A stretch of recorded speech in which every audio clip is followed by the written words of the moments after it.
ఒకటవ రాజుల గ్రంథం 18వ అధ్యాయం తీసింది.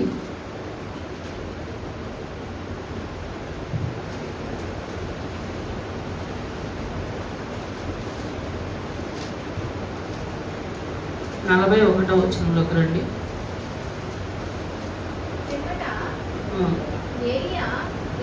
చాలండి. దేవుడు వాక్యం ద్వారా మనతో మాట్లాడను గాక. ఆమె జాగ్రత్తగా వాక్యం వినండి. కొద్దిసేపు మాత్రమే ఈరోజు వాక్యం చెప్తా, ఎక్కువసేపు చెప్పను.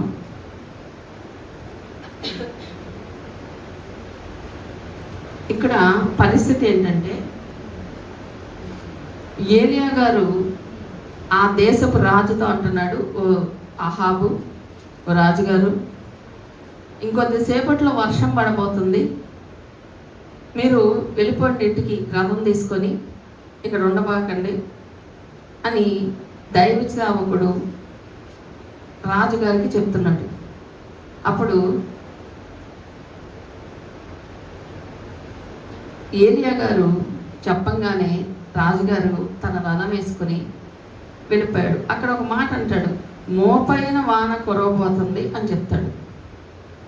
అక్కడ పరిస్థితి ఏంటో తెలుసా మీకు? అప్పటికి ఆ దేశంలో వర్షం పడి 3.5 సంవత్సరాలు అయింది. ఎన్ని సంవత్సరాలు చెప్పండి? ఇంకా దొరకలేదా మీ ఇద్దరికి? తీర్థనే ఉన్నది, వదిలేయండి, అంతసేపు మీకు ఇది పర్లేదు. పేజ్ నెంబర్ చెప్పారనుకో ఫాస్ట్గా మీరు తీసుకోగలుగుతారు. ఓకేనా? దొరికిందా? ఎన్ని సంవత్సరాలు అయిందమ్మా? 3.5 సంవత్సరాలు. మనకు 1 సంవత్సరం వర్షాలు పడలేదనుకోండి, ఎలా ఉంటుంది పరిస్థితి? కొంచెం కరువు వచ్చిన తర్వాత వర్షం పడదు. అక్కడ ఏం జరిగిద్దో తెలుసా? వాళ్ళకి ఎందుకు వర్షం పడలేదు అంటే, ఆ ఇజ్రాయేల్ ప్రజలు దేవుణ్ణి పూజించాలి కదా, దేవుణ్ణి ఆరాధించాలి కదా, దేవునికి కృతజ్ఞత కలిగి ఉండాలి కదా. వాళ్ళు ఏం చేస్తారంటే, ఆ యొక్క ఐగుప్తు నుండి వాళ్ళు వచ్చేసిన తర్వాత వాళ్ళు కొన్ని రకరకాల దేశాలు వాళ్ళు దాటాల్సి వస్తుంది. ఈ దాటే క్రమంలో ఎక్కడ ఏది కనపడితే అక్కడ వాళ్ళు కలిసిపోవడం మొదలు పెడతారు. అప్పుడు దేవుడికి కోపం వచ్చింది. కోపం వచ్చి వాళ్ళని కొన్ని శ్రమలకి దేవుడు అప్పగిస్తూ ఉంటాడు ఇజ్రాయేల్ ప్రజల్ని.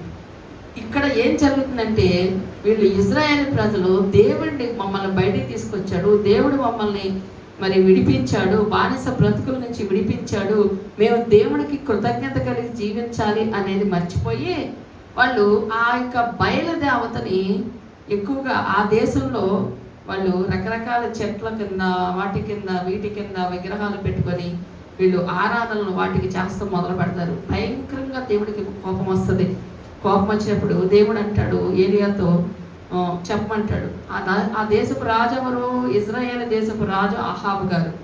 ఇప్పుడు రాజుగారు బాధ్యత ఉంటున్నా ఉండదు ఆ దేశం గురించి. ఆ దేశంలో కరువు రాకుండా చూసుకోవాల్సిన బాధ్యత ఎవరిది? ఇప్పుడు మన దేశంలో కరువు రాకుండా చూసుకోవాల్సిన బాధ్యత ఎవరిది? మోడీ గారిది. ఆయనే కదా ఇప్పుడు ప్రస్తుతానికి మన దేశానికి రాజు అనుకుందాం, ఇండియాకి. ఇప్పుడు ఆయనే కదా పంటలు ఎలా పడుతున్నాయి, వర్షం ఎలా, ఏంటి, రైతుల పరిస్థితి ఏంటి, అసలు ఇప్పుడు ఉన్న పంటలకి మనం ఎంత స్టోర్ చేయగలుగుతాం, ఎంత వాడతాం, ఎంత మళ్ళీ మనం ఒకవేళ పంట రాకపోయినా, పంట పోయినా, వర్షాలు వచ్చినా మళ్ళీ ఏది తక్కువ కాకుండా ప్రజలందరికీ ఆ యొక్క రైస్ అందుతుందా లేదా చూసుకోవాల్సిన బాధ్యత ఎవరికి ఉంటుంది? మోడీ గారికి, తర్వాత మన రాష్ట్ర నాయకుడికి ఉంటుంది. అలా ఎవరికో ఒక బాధ్యత అనేది ఉంటుంది. ఇప్పుడంటే ప్రజాస్వామ్యం కాబట్టి మంత్రులు ఉన్నారు, ప్రధానమంత్రి, రాష్ట్ర ముఖ్యమంత్రి అని. ఆ రోజుల్లో రాజు ఒక్కడే, ఇక రాజుగారే చూసుకోవాలి మొత్తం, రాజరికాలు కదా. ఈ అహాబు రాజుగారికి ఒక భార్య ఉంటుంది. ఎవరు ఆమె పేరు మీకు బాగా తెలుసు చెప్పండి?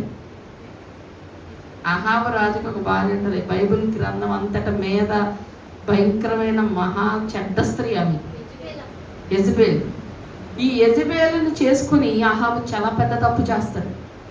ఆమె ఎవరు అంటే, ఆమె ఒక సిదోనీరాలు.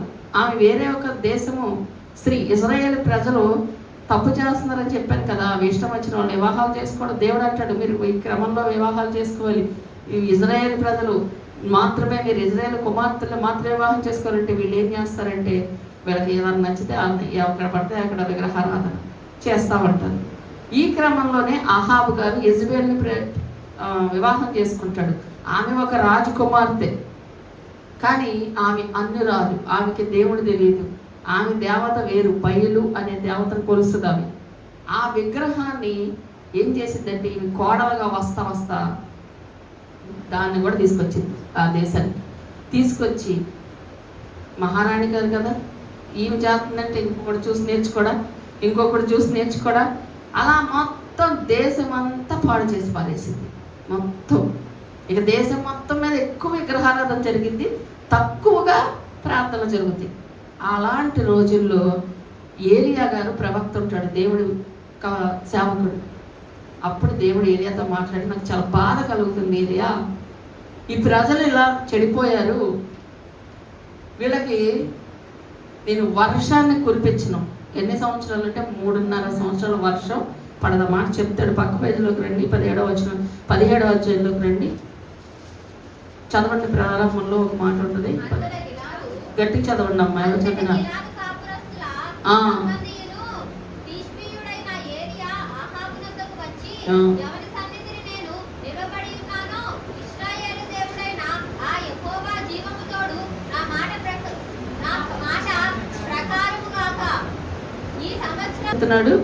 మంచు కూడా పడదంట. అసలు మంచుకే సగం పంటలు పడుతాయి కదా, ఎందుకంటే మంచు కూడా నీరు పడింది, కరెక్ట్గా పడుతుంది. ఎంత అవసరమో కొన్ని పంటలకి ఎక్కువ వర్షం అవసరం ఉండదు, చాలా తక్కువ నీరు చాలు. ఆ మంచుకే కొన్ని పంటలు పడుతాయి. తర్వాత వర్షము పడదు, కనీసం మంచు కూడా పడదు. మీరు ఆలోచించండి, మనకే కనుక ఈ సంవత్సరం పంట పోయిందనుకోండి, ఎంత బాధపడతారు రైతులు. ఈ సంవత్సరం ప్రభావం ఎప్పుడు పడింది మనకి? నెక్స్ట్ ఇయర్ బియ్యం రేట్లు పెరిగిపోతాయి. ఇంకో సంవత్సరం కూడా పోయిందనుకోండి, ఇంకా తర్వాత ఇంకా రేట్లు పెరుగుతాయి. అలా 3.5 సంవత్సరాలు వర్షం లేదు, ఎండలో వేడి, పంట లేదు. ఇక వాళ్ళ పరిస్థితి ఎట్లుంటుంది? ఎంత ఎదురు చూస్తారు వాళ్ళు వర్షం కోసం. కొంచెమైనా వర్షం పడితే, మనకే ఎండలు ఇప్పుడు రేపు స్టార్ట్ అయినాయి కదా, ఇప్పుడు అందరూ ఏమనుకుంటారు, ఎండలకి ఒక వర్షం పడితే బాగుండు, కొంచెం మబ్బు వస్తే బాగుండు, కొంచెం చల్లగా ఉంటుంది, వర్షం పడితే బాగుండు అనుకుంటూ ఉంటాం. మరి 3.5 సంవత్సరాలు వర్షాలు లేవు వాళ్ళకి. వాళ్ళు ఎంత బాధపడుతున్నారో, వాళ్ళు చేసుకున్న దానికి శిక్ష అనుభవిస్తున్నారు. మన జీవితాల్లో కూడా దేవుడికి విరోధంగా మనం వెళ్ళినప్పుడు మన జీవితాల్లో వర్షం ఆపేస్తాడు. వర్షం అంటే ఏంటో తెలుసా? దీవెనండి. వర్షం అంటే మనకి పంటలు పండింది, పంటలు పడితేనే మంచిగా తింటాం, పంటలు పడితేనే అన్నీ అలా క్రమం వెళ్ళిపోతూ ఉంటుంది.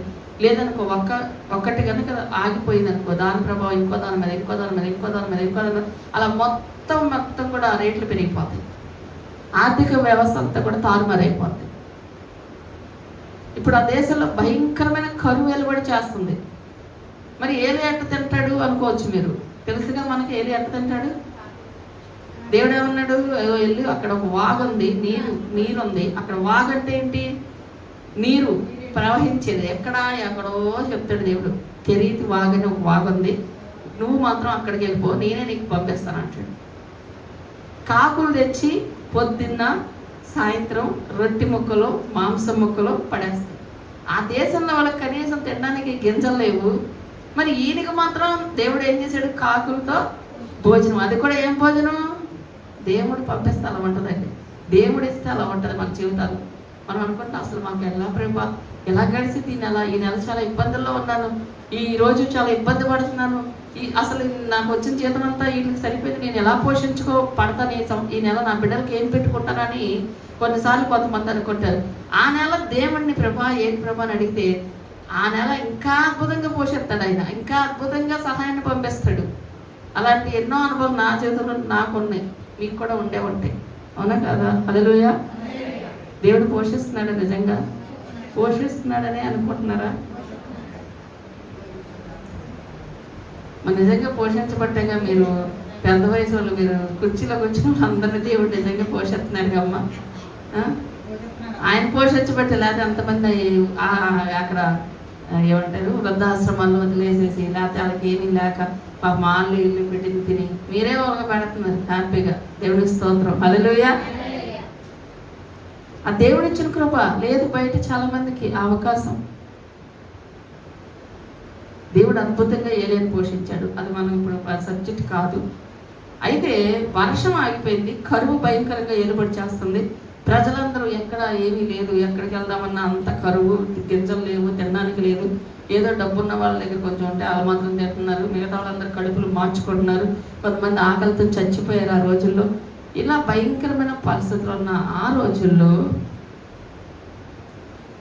దేవుడు మళ్ళీ ఏలియాకు 3.5 సంవత్సరాల తర్వాత ప్రత్యక్షమయ్యి దేవుడు అంటున్నాడు, ఓ ఏలియా, వర్షాన్ని కురిపించబోతున్నాను, నువ్వు వెళ్ళి ఇప్పుడు ఆ రాజుకి చెప్పు, అహాబు గారికి చెప్పు అనగానే ఏలియా గారికి ఎంత సంతోషంగా ఉంటుంది, అహాబుకి ఎంత సంతోషంగా ఉంటుంది. అది అక్కడ జరిగిన సన్నివేశం. అహాబు దగ్గరికి వచ్చి ఏలియా చెప్తున్నాడు, వర్షం పడబోతుంది, నువ్వు వెళ్ళిపో అన్నాడు. 3.5 సంవత్సరాలు వర్షం లేదు. చూస్తేనేమో ఏమీ మబ్బు పట్టలేదు, అసలు వర్షం పడే సూచనలేవి కనపడతలేదు అక్కడ. ఏలియా అంటున్నాడు, వెళ్ళిపోయి ఇంటికి అంటున్నాడు. ఎవరైనా నమ్ముతారా ఇది?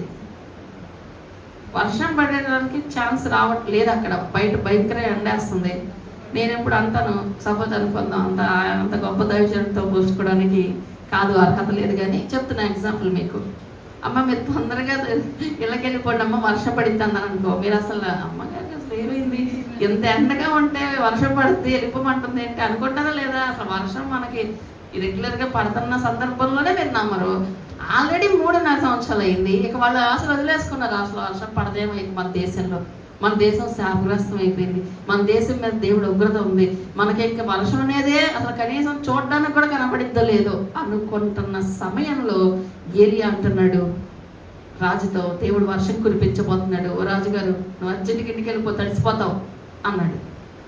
రాజుగారి దగ్గరికి వచ్చి చెప్పినప్పుడు ఆ రాజుగారు ఏం చేస్తున్నాడు, వెళ్ళిపోయాడు. వెళ్ళిపోయిన తర్వాత ఇప్పుడు 18:41 వచ్చేసేయండి. ఏమంటున్నాడు ఏలియా 18:41 విస్తారమైన వర్షం వచ్చినట్లుగా ధ్వని నాకు వినిపిస్తుంది. రాజుగారు విస్తారమైన వర్షం పడేటట్టుగా నాకు వినిపిస్తుంది, నువ్వు అర్జెంట్గా ఇంటికి వెళ్ళిపో అన్నాడు. ఆయన చూస్తే అక్కడ ఏమీ లేదు. ఈ అహాబుకి అర్థం కాల, ఏంటి వర్షం పడిద్దా? 3 సంవత్సరాల నుంచి ఎదురు చూస్తున్నాం, వర్షం లేదు, ఒక చొక్క మంచు లేదు, కనీసం చూద్దామంటే ఆకాశం నుండి ఒక చిన్న నీటి పొట్టు కూడా పడలేదు. ఈ ఏలియా గారు ఏంటి చెప్తాడు అనుకుంటున్నాడు. కానీ విశ్వాసంతో ఆ యొక్క ఏలియా గారు మాత్రం చెప్తున్నాడంట. ఏమంటున్నాడు, విస్తారమైన వర్షం వచ్చినట్లుగా ధ్వని పుట్టించున్నది, నీవు పోయి భోజనము చేయమని అహాబుతో చెప్పగా అహాబు భోజనము చేయబోయిన కానీ ఏలియా కర్మేలు పర్వతం మీదకు పోయి నేల మీద పడి మోకాళ్ళ మధ్య ఉంచుకొని. ఓకే, ఇప్పుడు దేవుడు అతనికి చెప్పాడు ఏమని, వర్షం పడిద్ది అని. రాజుగారిని చెప్పమన్నాడు, చెప్పేశాడు. నువ్వు వెళ్ళి భోజనం చేయి, సంతోషంగా చేయక వెళ్ళి, వర్షం వచ్చేస్తుంది అనగానే రాజుగారు కూడా ఏలియా మాటలు నిజమేనేమలేదు, దైవజనుడు చెప్పాడంటే జరిగింది. పడదు అన్నాడు, పడలేదు ఎంతవరకు. ఇప్పుడు పడుతుంది అని చెప్తున్నాడు, పడుతుంది అయితే అని ఆయన చక్కగా రథం వేసుకొని భోజనం చేయడానికి వెళ్ళిపోయాడు. ఇప్పుడు ఏలియా గారు పైకి చూస్తే వర్షం వచ్చే ఛాన్స్ కనబడలేదు. దైవ సేవకుడు ఏం చేస్తున్నాడు తెలుసా, కర్మేలు పర్వతం అంటే ఇంకొంచెం ఎత్తైన పర్వతం మీదకి వెళ్ళిపోయి ప్రార్థన చేస్తున్నాడంట, మోకాళ్ళ మధ్య తల పెట్టుకొని. అంటే ఇప్పుడు మోకాళ్ళ మధ్య తల అంటే ఎలా వచ్చింది, మనం ప్రార్థన చేసినప్పుడు ఇలా పెట్టుకుంటాం కదా, చేసే పని ఏంటి, కడుపులో బిడ్డ పడుకుంటుంది చూసారా, అలా ఏలియా ప్రవక్త గారు కర్మేలు పర్వతం పైకి వెళ్ళిపోయి ప్రార్థన చేస్తున్నాడు. మోకాళ్ళ మధ్య తల పెట్టుకోవడం అంటే ప్రార్థన చేయడం. ప్రార్థన చేస్తా దేవుడి మీద ఆధారపడుతున్నాడు. అయ్యా నువ్వు చెప్పమన్నావు, నేను చెప్పాను. ఇప్పుడు రాజుగారు ఏమన్నా తేడా వచ్చిందంటే నా మాట అబద్ధం అంటారు. నువ్వు చెప్పావు కాబట్టి ఇక జరిగిపోతలేని వదిలేలా ప్రార్థన చేస్తున్నాడు. మన జీవితాల్లో కూడా దేవుడు ఎన్నో మాటలు మీకు కూడా చెప్పే ఉంటాడు కదా. చెప్పాడా, నువ్వు దీవించబడతావు, నువ్వు ఆరోగ్యం వచ్చింది, నీకు మీ ఇంట్లో ఇలా జరిగింది, లేకపోతే నువ్వు బాధపడకమ్మా, నీ పరిస్థితి మారుస్తాను, ఇలా ఎన్నో వాగ్దానాలు చేశాడు, ఎన్నో బయలుపరిచాడు, ఎన్నో ఆయన మాట్లాడాడు. కానీ కొంతమంది జీవితంలోనే జరుగుతున్నాయి, కొంతమంది జీవితంలో జరగవు. ఎందుకో తెలుసా, వాళ్ళకి అవిశ్వాసం. ఇది జరగదు, ఇలా అవ్వదు, ఇది ఇంపాసిబుల్ అనుకుంటా ఉంటారు. విశ్వాసంతో ఏలియా మాత్రం ప్రార్థన చేస్తున్నాడు. మనం ఏం చేయాలో తెలుసా? మనకు దేవుడు ఏదైనా చూపిస్తే దాన్ని జరగాలని మనం ప్రార్థన చేయాలి. ప్రభా, నువ్వు చూపించావు కదా, నువ్వు బయలుపరిచావు కదా, నువ్వు మాట్లాడావు కదా, ఈ విషయంలో నాకు ఇదిగో నేను అనే ప్రార్థన చేయాలి. ఏలియా అంత ప్రవక్తే, దేవుడు అతనితో మాట్లాడిన ప్రతి మాట జరిగిస్తూ ఉంటాడు. అయినా కూడా ప్రభు మీద ఆధారపడ్డాడు. వెళ్ళిపోయి మోకాళ్ళ మధ్య తల పెట్టుకొని ప్రార్థన చేస్తున్నాడు. ప్రార్థన చేస్తా అతని దగ్గర ఒక అసిస్టెంట్ అంటాడుగా, ఎక్కడికి వెళ్ళాడు? కర్మేలు పర్వతం అంటే ఎత్తైన పర్వతం. ఎత్తైన పర్వతం అంటే ప్రార్థనకి సాదృశ్యంగా ఉంది. మనం కొన్నిసార్లు ఒక ఎత్తైన ఎక్కుతున్నట్టుగా మనకు కొన్ని దర్శనాలు వస్తాయి. అప్పుడు మనం ఏం చేస్తాం? అబ్బా, బాగా నేను ఎత్తుకెళ్తానేమో అనుకుంటారు. నువ్వు ప్రార్థన చేయమని దేవుడు చెప్తున్నాడు. నువ్వు బాగా ప్రార్థన చేయాలని దేవుడు మాట్లాడుతున్నాడు. ప్రార్థన చేసే అనుభవాలు, ఎత్తైన అనుభవాలు. ప్రభువు ఈ మందిరం కట్టేటప్పుడు నాకు చూపించాడు. నేను ప్రార్థన చేస్తా ఉన్నా, ఒక మామూలు ప్రార్థన చేస్తున్నా. అప్పుడు నాకు అంత అనుభవాలు లేవు మందిరం విషయంలో. ఎంత కష్టంగా ఉంటుందా మందిరం కట్టడం అనేది. అప్పుడు నాకు ప్రభు ఏం మాట్లాడారంటే, ఒక 2 లోయలు దిగినట్టుగా మళ్ళీ పైకి ఎక్కినట్టుగా పైకి ఎక్కాలి అని వాక్యం ద్వారా కూడా మాట్లాడారు. ఆ వాక్యము ఉంటుందండి, ఒక్క నిమిషం. అంటే నువ్వు మందిరం కట్టాలి అంటే అక్కడ ఓన్లీ మందిరం గురించే ఉంటుంది. అది 774 పేజీ, 774 పేజీలో దేవుడు అప్పుడు నాతో మాట్లాడు. అప్పుడు నాకు అంత అనుభవం కూడా లేదు, అంత ఆత్మీయంగా అంత లోతైన అనుభవాలు లేవు. అప్పుడు ప్రభు నాతో ఏం మాట్లాడారంటే, 1వ అధ్యాయము 7వ వచనంలో, కాగా సైన్యములకు అధిపతి యెహోవా సెలవిచ్చేదేమనగా, నీ ప్రవర్తనను గురించి ఆలోచించుకొనుడి, పర్వతం ఎక్కి మాను తీసుకుని వచ్చి మీరు ఈ మందిరమును కట్టించిన యెడల దాని యందు నేను సంతోషించి నన్ను ఘనపరచుకొందునని యెహోవా సెలవిచ్చుచున్నాడు. హల్లెలూయా. ఏం చెప్పాడంటే ప్రభు నాకు, పర్వతము ఎక్కి మాను తీసుకొచ్చి మీరు మందిరం కట్టండి. ఈ వాక్యం నాకు అర్థం కాల ఫస్ట్. పర్వతం ఎక్కడం అంటే ఏంటి, మాన తీసుకురావడం అంటే ఏంటి, అంటే కర్రలు తెచ్చి దేవుడు మందిరం రెడీ చేయమంటున్నాడా అని ఎన్నో రకాలుగా నేను దీని గురించి ఆలోచన చేశాను. సరే, అప్పుడు నాకు ఒకసారి మనము కొన్నిసార్లు ఏ విషయంలో డౌట్ ఉంటుందో దేవుడు అదే వాక్యం మనతో మాట్లాడతాడండి. వాక్యం విన్నప్పుడు ఒక దైవజనుడు దీని గురించే మాట్లాడాడు. పర్వతం ఎక్కి మాను తీసుకురావడం అంటే, మరి కొండ ఎక్కడం అంటే ప్రార్థన చేసే అనుభవం. ఇప్పుడు కొండ ఎక్కడం కష్టంగా ఉంటుంది, ఈజీగా ఉంటుందా? డాబా ఎక్కడం కష్టంగా ఉంటుంది, ఈజీగా ఉంటుందా? మెట్లు కష్టమేగా. కనీసం డాబా ఎక్కడానికి మెట్లన్నీ ఉంటాయి. కొండ ఎక్కడం అంటే బాగుంటే ఎక్కాల్సిందే. ఇంకా ఇవి పడతామో తెలియదు, ఏమో తెలియదు. అంటే అంత కష్టమైన పని ప్రార్థన చేయడం అంటే. కొండ ఎక్కుతున్నట్టు కనిపించిందంటే నువ్వు అంత ప్రార్థన చేయాలి. మాను తీసుకురావాలంటే అక్కడ నుంచి నరికి మాను తీసుకురావడం అంటే నువ్వు ఎప్పుడైతే ప్రార్థన చేస్తావు అప్పుడు నీకు అన్నీ ఇస్తానని దేవుడు నాతో మాట్లాడాడు. హల్లెలూయా.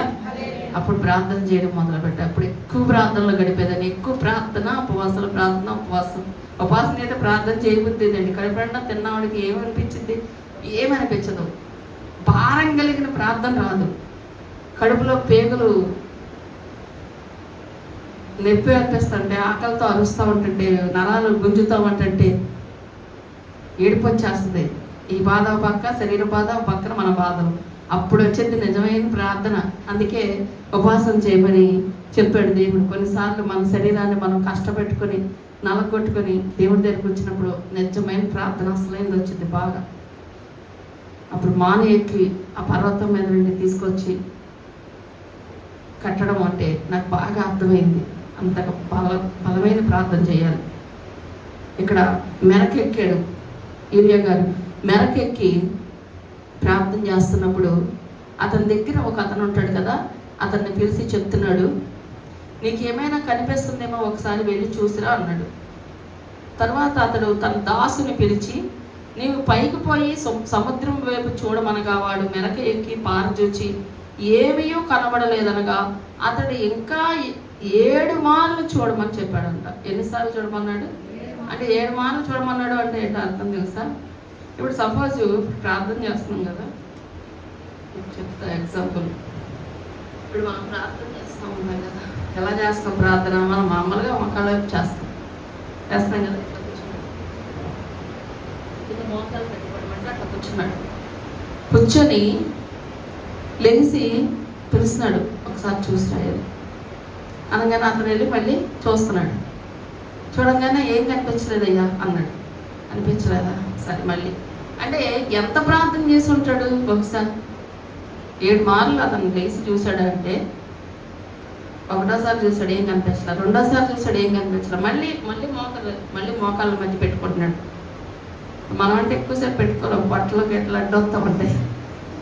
ఏలియాకి అలాంటిది ఏం లేదు, ఎందుకంటే ఆయన కడుపు కాల్చుకొని ఉన్నాడు. పక్క చిక్కిపోయి ఉంటాడు ఏలియా ప్రవక్త గారు. కడుపు కాలిన వాళ్ళకి మోకాల మధ్య తల వెళ్ళిపోద్ది.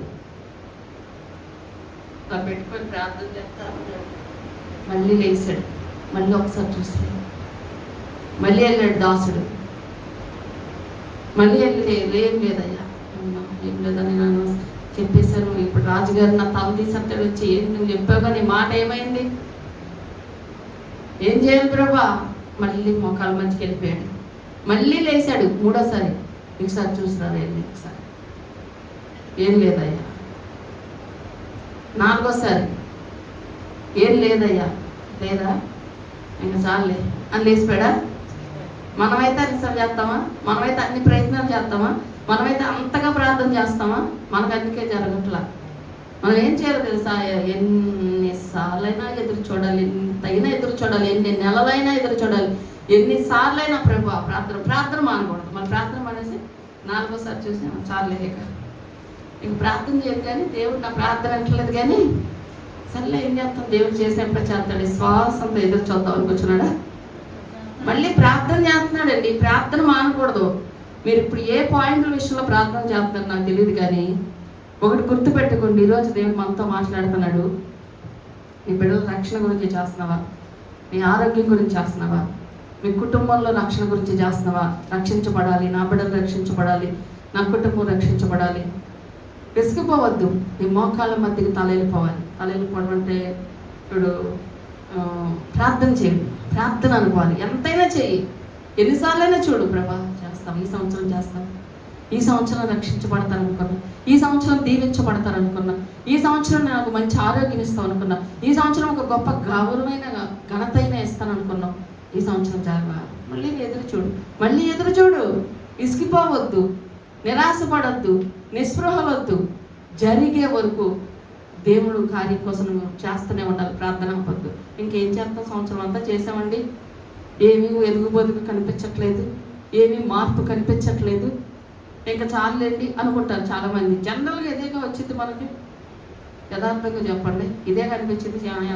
ఈ సంవత్సరం అంతా చేసాం, పోయిన సంవత్సరం అంతా చేసాం, ఎంతగానో చేస్తున్నాం, అయినా ఎందుకో ఇంకా జరగలేదు. కాబట్టి ఒక రకమైన నిరాశ వచ్చేసింది, ఒక రకమైన నిరుత్సాహం వచ్చేసింది, ఒక రకమైన అవిశ్వాసం వచ్చేది. నువ్వు పట్టు వదలకుండా నువ్వు చేస్తూనే ఉండు. అప్పుడు ఏం జరిగిందో చూద్దాం. 7వ మారు 44వ వచనంలో 7వ మారు అతడు చూచి, అదిగో మనిషి చెయ్యి అంత చిన్న మేఘము సముద్రము నుండి పైకి ఎక్కుచున్నదని. అప్పుడు ఏలియా, నీవు ఆహాబు దగ్గరకు పోయి వర్షము నిన్ను ఆపకుండానట్లు నీ రథము సిద్ధపరచుకొని త్వరగా పో. ఫస్ట్ చెప్పాడు, మళ్ళీ చెప్తున్నాడు. ఎంత వచ్చింది మేఘం? అంత ప్రార్థన చేస్తే ఒక అంత పెద్ద మేఘం, మబ్బులు కమ్మేసియా, సినిమాలో చూపించినట్టుగా అని. అలాంటిదేం లేదు. అంత ప్రార్థన చేస్తే ఇంత మేఘం వచ్చిందంట, అరచేయి అంత మేఘం. సపోజ్ మనం మేఘాన్ని బట్టి వర్షం అంచనా వేస్తాంగా, అంటే కొంచెం మేఘం ఎక్కడో కనిపించింది అనుకో, వర్షం పడేటట్టుంది అనుకుంటాం. బాగా కమ్మేసింది అనుకో, అమ్మో చదివండి బాగా పెద్దవాన్ని పడిపోద్ది, మేఘం పెద్ద మేఘాలు వచ్చేసింది అనుకుంటాం. కానీ ఏలియా అంత ప్రార్థన చేస్తే ఎంత మేఘం వచ్చిందంట. ఎంత మన జీవితాల్లో కొన్నిసార్లు ఎంతో ప్రార్థన చేస్తాం, ఎంతగానో ఉపాసన చేస్తాం, ఎంతో కన్నీరు కాలుస్తాం ప్రభు దగ్గర. దేవుడేమో చిన్న అవకాశాన్ని ఇస్తాడు, చిన్న మార్పు కనిపించింది.